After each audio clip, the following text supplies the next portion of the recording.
भव्य प्रतिमा और स्मारक के लोकार्पण कार्यक्रम में आज के समारोह के उपस्थित प्रदेश सरकार में मंत्रिमंडल के मेरे सहयोगी, जनपद के प्रभारी मंत्री श्री दयाशंकर सिंह जी, उन्नाव के लोकप्रिय सांसद डॉक्टर सच्चिदानंद हरि साक्षी जी महाराज,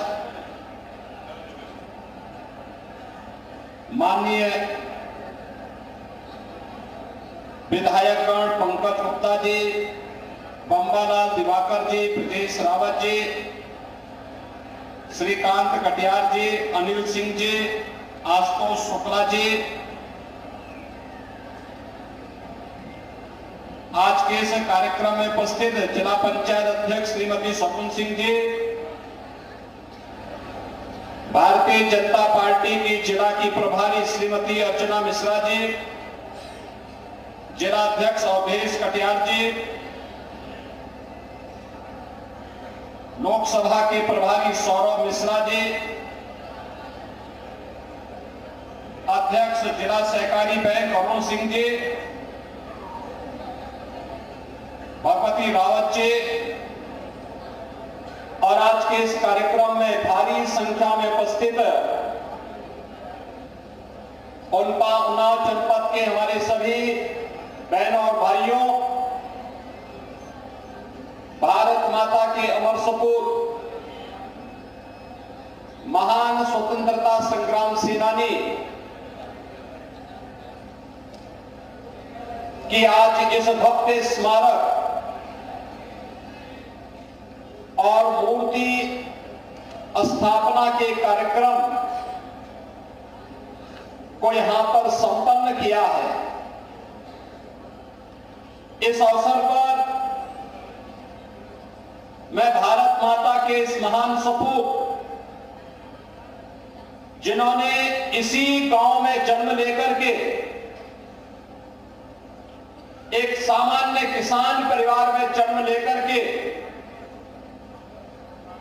देश की आजादी के उस आंदोलन में अग्रिम पंक्ति में खड़े होकर के अपनी शहादत दी, ऐसे वीर गुलाब सिंह लोधी को की स्मृतियों को नमन करते हुए मैं प्रदेश शासन की ओर से उन्हें विनम्र श्रद्धांजलि अर्पित करता हूं। बहनों और भाइयों, 1935 में भारत के झंडे को पहना करके भारत की आजादी का घोष का आह्वान भारत माता के वीर सपूत ने किया था। उन्नाव से लखनऊ जाकर के रेजिडेंसी के पास उन्होंने आजादी के उस झंडे को फहराने का कार्य किया था, अपने आप को शहीद कर दिया, लेकिन हम सबके लिए एक स्वतंत्र भारत देने का कार्य किया, जिस भारत में आज हम आजादी के साथ अपनी आजादी के साथ लोकतांत्रिक मूल्यों के साथ जीवन यापन कर रहे हैं। ऐसे ही अनगिनत वीर योद्धाओं ने अपने आप को बलिदान किया, तभी देश आजाद हुआ। और आजादी के इन बंदों के प्रति नमन करते हुए प्रधानमंत्री मोदी जी ने आजादी के अमृत महोत्सव कार्यक्रम को उसी भव्यता के साथ आगे बढ़ाने का कार्य किया। आजादी का अमृत महोत्सव जिस भव्यता के साथ देश के अंदर आयोजित हुआ, हर घर में तिरंगा फहरा करके मोदी जी ने वीर गुलाब सिंह लोधी के प्रति ही सम्मान व्यक्त करने का काम किया था। उस समय एक झंडा फहराने के लिए गोली खानी पड़ती थी। इस बार 140 करोड़ का भारत हर घर में तिरंगा लहरा करके अपनी आजादी की 75 वर्ष पूर्ण होने का उद्घोष कर रहा था। यही अंतर है, जब कोई देश स्वाधीन रहता है तो अपनी स्वाधीनता का आनंद किस रूप में लेता है। हर घर तिरंगा के आनंद ने हम सबको उसके साथ जोड़ने का कार्य किया था। और इसीलिए प्रधानमंत्री मोदी जी ने आजादी के अमृत महोत्सव वर्ष के अवसर पर आजादी के 25 वर्ष के आगामी कार्य योजना को देशवासियों के सामने रखा। यह देश जब अपनी आजादी के 75 वर्ष पूर्ण होने के उपरांत आगामी 100 वर्ष के लिए शताब्दी वर्ष महोत्सव के कार्यक्रम के साथ जुड़ेगा, कैसा भारत हमें चाहिए, कैसा भारत चाहिए? विकसित भारत, यानी हम सबका संकल्प विकसित भारत। उस विकसित भारत को बनाने के लिए हमें क्या करना है? हर नागरिक के लिए पंच प्रण की बात प्रधानमंत्री मोदी जी ने की। ये पंच प्रण, इसमें आजादी के इन बंदों का सम्मान करना भी है, देश के सुरक्षा बलों के जवानों का सम्मान भी करना है, गुलामी के हिंसों को समाप्त भी करना है, आत्मनिर्भरता के लक्ष्य को प्राप्त करने के लिए अहर्निश प्रयास करना है, बांटने वाली ताकतों से सावधान रह करके एकता और एकात्मता के लिए कार्य भी करना है, और अपने नागरिक कर्तव्यों का भी निर्वहन ईमानदारी पूर्वक करना है। नागरिक कर्तव्यों का निर्वहन तभी हो पाएगा जब व्यक्ति संविधान पर विश्वास करेगा। नागरिक कर्तव्यों का निर्वहन व्यक्ति तभी कर पाएगा जब उसके लिए देश सर्वोपरि हो। हम सबका लक्ष्य होना चाहिए, पहले मेरे लिए देश होगा। जब इस लक्ष्य को लेकर के हम कार्य करते हैं तो फिर वह देश आगे बढ़ता है। आज भारत पिछले 10 वर्ष में प्रधानमंत्री मोदी जी के नेतृत्व में विकास की जिस नित नई बुलंदियों को छूता हुआ दिखाई दिया, इससे बड़ा सौभाग्य क्या हो सकता है? हमारा भारत, पहले दुनिया में सम्मान नहीं था, लोग हंसते थे, तमाम प्रकार की टिप्पणी करते थे। पिछले 10 वर्ष में भारत ने विकास की एक नई ऊंचाइयां प्राप्त की। पिछले 10 वर्ष में भारत आज दुनिया में नेतृत्वकर्ता के रूप में दिखाई दे रहा है। और इससे बड़ा सौभाग्य क्या हो सकता है? जिस ब्रिटेन ने लगभग 200 वर्षों तक भारत में शासन किया, आजादी के अमृत महोत्सव में हमने उस ब्रिटेन को पछाड़ करके दुनिया की 5वीं बड़ी अर्थव्यवस्था के रूप में भारत को स्थापित करने का कार्य किया। किसी भी देश के लिए गौरवशाली हो सकता है। और ये आगामी कार्य योजना को भी हमारे लिए आह्वान करने के लिए अमृत महोत्सव हम सबको एक नया आह्वान कर रहा है। अमृत काल का एक द्वितीय वर्ष प्रारंभ होने वाला है।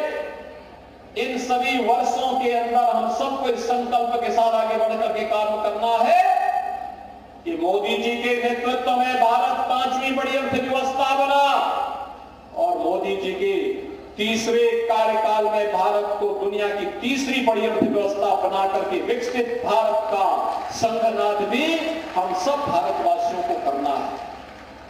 बहनों भाइयों, आज उसी संकल्प को आगे बढ़ाने के लिए विकसित भारत का विकसित उत्तर प्रदेश हो, विकसित भारत के विकसित उत्तर प्रदेश के लिए आज हम सब फिर 241 करोड़ रुपए की परियोजनाओं को लेकर के उन्नाव जनपद में आए हैं।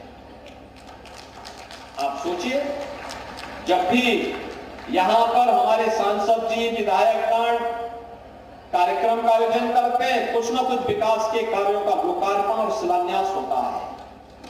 कोई सड़क की है, कहीं बिजली की है, कहीं स्वास्थ्य की है, कहीं शिक्षा और ITI का है, कोई बाढ़ अवरोधक कार्य करके अन्नदाता किसान को सुरक्षा प्रदान करने का है, कोई गरीब कल्याण की योजनाएं हैं, अलग अलग प्रकार की योजनाओं को लेकर के आज हम सब आपके बीच में यहां पर उपस्थित हुए हैं। बहनों भाइयों, आपने पिछले 10 वर्ष में बदलते हुए भारत को देखा है। एक ऐसा भारत जो जाति मत मजहब के आधार पर किसी के साथ भेदभाव नहीं करता है।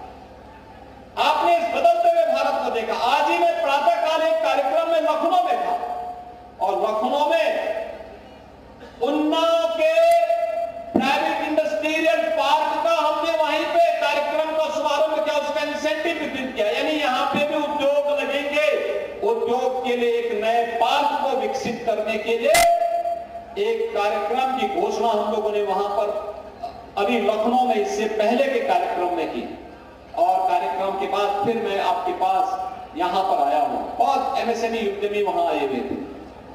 उन कार्यक्रमों के माध्यम से हम लोगों ने आज एक नए भारत के अंदर हम देख रहे हैं, जहां सुरक्षा भी है, जहां समृद्धि भी है, जहां आजीविका भी है, आस्था को सम्मान भी है, जहां पर एक विकसित भारत की परिकल्पना को साकार करने के लिए प्रधानमंत्री मोदी जी से लेकर के गांव के प्रधान और गांव का पार्षद भी उस अभियान के साथ जुड़ करके आगे बढ़ करके काम कर रहा है। और आज उन्नाव तो वैसे भी बहुत उर्वरा भूमि रही है, यहां साहित्यकारों की भूमि है, क्रांतिकारियों की भूमि भी है। अमर शहीद चंद्रशेखर आजाद इसी धरती से देश की आजादी का विपुल भोगे थे। कौन नहीं जानता है कि यह धरती पंडित प्रताप नारायण मिश्र जी की धरती है, महाकवि सूर्यकांत त्रिपाठी निराला जी की धरती है, गया प्रसाद शुक्ल स्नेही जी की धरती है, आचार्य नंद दुलारे वाजपेयी जी की धरती है, डॉक्टर शिव मंगल सिंह सुमन जी की धरती है, श्री भगवती शरण वर्मा जी की धरती है, डॉक्टर रामविलास शर्मा जी की भूमि धरती है और आज के साहित्यकार के रूप में विधानसभा के हमारे पूर्व अध्यक्ष श्री हृदय नारायण दीक्षित जी की भी पावन धरती है। यानी क्रांति से लेकर के साहित्य की उपासना, राष्ट्र की उपासना से लेकर साहित्य की उपासना यहां की उर्वरता को बताता है, प्रदर्शित करता है। और आज इस धरती पर हम लोगों ने अमर शहीद गुलाब सिंह लोधी जी की भव्य प्रतिमा का लोकार्पण का कार्यक्रम भी संपन्न किया। ये जो प्रांगण है ना, इसी के बगल में उत्तर प्रदेश पुलिस का पुलिस ट्रेनिंग स्कूल है, वह भी शहीद गुलाब सिंह लोधी जी के नाम पर है। आप सोचिए, यही परिवर्तन होता है। स्वाधीन भारत का मतलब यही होता है। कभी पुलिस की गोली से गुलाब सिंह लोधी शहीद हुए थे और आज उत्तर प्रदेश पुलिस का ट्रेनिंग का जो बेहतरीन केंद्र है, वह नाम शहीद गुलाब सिंह लोधी के नाम पर वह ट्रेनिंग सेंटर चल रहा है। यानी उत्तर प्रदेश पुलिस जो प्रशिक्षण लेती है, उस प्रशिक्षण केंद्र का नाम भी शहीद गुलाब सिंह लोधी के नाम पर है। बहनों और भाइयों, विकास की गति निरंतर आगे बढ़ती रहे, चाहे वह देश के अंदर सुरक्षा का बेहतर वातावरण आप देख रहे होंगे, देश के अंदर इंफ्रास्ट्रक्चर का जो कार्य हो रहा है, 4 लेन 2 लेन, अब तो कोई गांव की सामान्य पगडंडी की बात नहीं करता, जो भी कहता साहब 2 लेन और 4 लेन की सड़क की बात करता है। और 2 लेन और 4 लेन की सड़क को हम लोग हर एक जगह कनेक्टिविटी के साथ जोड़ना चाहते हैं। अभी यहाँ पे आपके माननीय सांसद, लोकप्रिय सांसद साक्षी जी महाराज ने जो बात कही, जिस सड़क के बारे में कही, कोई सड़क छूटेगी नहीं, सभी सड़कों को 4 लेन और 2 लेन के साथ जोड़ने का काम कर रहे हैं। क्योंकि इंफ्रास्ट्रक्चर आज के लिए नहीं, भविष्य के लिए उस जनपद की, उन गांवों की, उन नगर निकायों की अर्थव्यवस्था की रीढ़ बनने वाली है। आज विकास तेजी के साथ आगे बढ़ रहा है। अभी आपने ग्राउंड ब्रेकिंग सेरेमनी देखा होगा। जिस उत्तर प्रदेश में कोई आना नहीं चाहता था, गत वर्ष 40 लाख करोड़ रुपए के निवेश प्रस्ताव प्राप्त हुए और एक वर्ष के अंदर ही 10.5 लाख करोड़ रुपए के निवेश के प्रस्ताव जमीनी धरातल पर उतरते हुए दिखाई दिए। यह भी दुनिया ने देखा है, क्योंकि ये नए भारत का नया उत्तर प्रदेश है। विकसित भारत हमारा होगा तब जब उत्तर प्रदेश होगा विकसित। उत्तर प्रदेश होगा विकसित तब जब उन्नाव जैसे जनपद भी विकास की प्रक्रिया के साथ तेजी के साथ आगे बढ़ेंगे और विकसित उत्तर प्रदेश के मार्ग में सहयोगी की भूमिका निभाएंगे। उन्नाव तब विकसित होगा जब चंद्रिका खेड़ा जैसा गांव भी विकास की प्रक्रिया के साथ जुड़ेगा। हर गांव, हर नगर निकाय आत्मनिर्भरता के लक्ष्य को प्राप्त करने के समय अग्रसर हो। इतनी योजनाएं, आज गरीब को अन्न योजना का लाभ मिल रहा है, हर गरीब को फ्री में राशन की सुविधा, हर गरीब को 5 लाख रुपए की स्वास्थ्य बीमा का कवर, हर गरीब के पास अपना मकान हो, सिर ढकने के लिए छत हो, हर गरीब के पास अपना रोजगार हो। फैमिली आईडी कार्ड हम जारी करने जा रहे हैं बहुत शीघ्र। 15 करोड़ लोगों को हमने उसमें फीड कर दिया है। कुछ और उसमें एक्सरसाइज चल रही है। जिस दिन हम लागू करेंगे, उत्तर प्रदेश के हर परिवार के एक सदस्य को रोजगार के साथ जोड़ने के अलावा 100% सिचुएशन के लक्ष्य को भी प्राप्त करने के लिए हम लोगों ने बड़ी कार्य योजना को आगे बढ़ाया है। और इन्हीं सब कार्यों को डबल इंजन सरकार की ताकत है। आपने देखा होगा पिछले 7 वर्ष में 6 करोड़ लोग गरीबी रेखा से ऊपर उठे हैं, उनका जीवन स्तर बढ़ा है। यह परिवर्तन है। पहले लोग बाहर नहीं निकलते थे, गुंडे माफिया हावी होते थे, आज गुंडे माफिया गायब हो गए हैं। पहले विकास आता नहीं था, अब विकास भी आ रहा है और विरासत का भी सम्मान दिया जा रहा है। जैसे गुलाब सिंह लोधी जी की आज भव्य प्रतिमा और स्मारक का आज यहाँ पे लोकार्पण का कार्यक्रम संपन्न हुआ। सातन पासी के किले के भी पुनरुद्धार के लिए सरकार इसी प्रकार की बड़ी कार्य योजना को आगे बढ़ाने का कार्य कर रही है। बहनों और भाइयों, यह सरकार डबल इंजन की सरकार है और डबल इंजन की सरकार इसलिए है क्योंकि आपका आशीर्वाद प्राप्त हुआ है। आपका आशीर्वाद प्राप्त हुआ तो अयोध्या में रामलला का भव्य मंदिर का निर्माण किया। आप मुझे बताइए, क्या अयोध्या में रामलला का मंदिर कांग्रेस के लोग बना पाते? समाजवादी पार्टी के लोग बना पाते?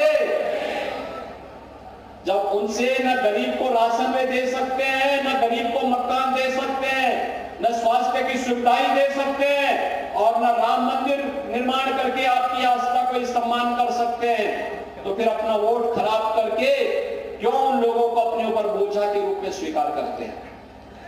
और इसीलिए हम आपका आह्वान करने के लिए आए हैं। पूरे देश के अंदर एक ही आवाज आ रही है, पूरे देश के अंदर एक आवाज है और वो आवाज है 2024 में फिर एक बार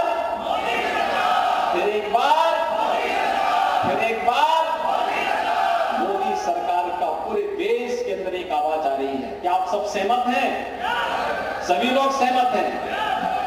बहनों और भाइयों, मैं यहां के लोकप्रिय सांसद साक्षी जी महाराज को हृदय से धन्यवाद दूंगा कि उन्होंने मुझे आज इस जनपद में चंद्रिका खेड़ा गांव को देखने का मुझे अवसर दिया है। वास्तव में आधुनिक भारत के तीर्थ हैं, आधुनिक भारत के तीर्थ, जिनकी शहादत के कारण, जिनके बलिदान के कारण यह देश आजाद हुआ, उनकी मातृभूमि को देखने का सौभाग्य मुझे प्राप्त हुआ। और आज शहीद गुलाब सिंह लोधी जी की इस भव्य प्रतिमा का लोकार्पण का कार्यक्रम करने के साथ ही यहां के विकास को और गति देने के लिए मुझे आने का अवसर प्राप्त हुआ। मैं इस अवसर पर आप सबका एक बार फिर से हृदय से अभिनंदन करता हूं। आपको होली की मंगलमय शुभकामनाएं देते हुए आप सबका आह्वान करूंगा कि जो कार्य करे, बिना भेदभाव के शासन की योजना का लाभ दे, सुरक्षा की योजना, सुरक्षा की बेहतर सुविधा आपको उपलब्ध कराए, उन्हीं को सत्ता में आने का अधिकार होना चाहिए। और प्रधानमंत्री मोदी जी के नेतृत्व में इसी आह्वान के साथ आज पूरा देश फिर से इसी बात को का आह्वान कर रहा है कि 2024 में फिर एक बार मोदी सरकार आनी ही चाहिए। वही देश को फिर से देश की तीसरी बड़ी अर्थव्यवस्था के रूप में स्थापित करेंगे। इस विश्वास के साथ मैं एक बार फिर से शहीद गुलाब सिंह लोधी को उनकी पुण्य स्मृतियों के लिए नमन करते हुए विनम्र श्रद्धांजलि अर्पित करता हूं। विकास की योजनाओं को मजबूती के साथ आगे बढ़ाने के लिए यहाँ के सभी माननीय जनप्रतिनिधियों का हृदय से अभिनंदन करते हुए उन्हें धन्यवाद देता हूं और आप सबके प्रति अपनी मंगल में शुभकामनाएं देते हुए वाणी को विराम देता हूं। धन्यवाद। जय हिंद।